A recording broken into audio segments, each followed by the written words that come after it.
ఆయన మిమ్మల్ని పెళ్లి చేసుకుంటే జయంతి, ఏమిటి ఏమిటి నువ్వు మాట్లాడుతున్నావు? అసలు ఆవిడ ఇక్కడికి ఎందుకు రానిచ్చు? నేనే వచ్చాను. అదే ఎందుకు వచ్చావని అడుగుతున్నా. ఏం రాకూడదా? కొందరికి మనశ్శాంతి కోసం కొన్ని చోట్లు ఉంటాయి. ఆ చోటుకు వచ్చి మనశ్శాంతిని పాడు చేయకూడదనే ఇంగిత జ్ఞానం మనుషులకు ఉండాలి. మనసు ఇచ్చిన వాళ్ళు కొందరు ఉంటారు. మనం చేసే పనులు అవతల వాళ్ళ మనసు ముక్కలు చేయకూడదనే ఇంగిత జ్ఞానం కూడా యువతల వాళ్ళకు ఉండాలి. మనసు అంటే తెలియని వాళ్లకు మనసు గురించి మాట్లాడే హక్కు ఉండదు. ఆ హక్కున్న వాళ్ళకి బహుశా మనసు గురించి తెలియదు. తెలుసుంటే ఇంత రాక్షసులా ప్రవర్తించరు. ఎవరు రాక్షసులా ప్రవర్తించింది? నువ్వా నేనా?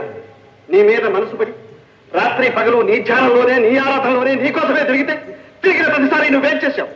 చీ అన్నావు, చీకొట్టావు, ఈతరించుకున్నావు, అవమానించావు, అసలు ఇంకా మాట్లాడావు. నువ్వేదో అప్సరసని అనుకున్నావు. నీకంటే అంతగతి ఈ ప్రపంచంలోనే లేదనుకున్నావు. నాకు గతి లేక గత్యంతరం లేక నీ వెంటబడ్డాననుకున్నావు.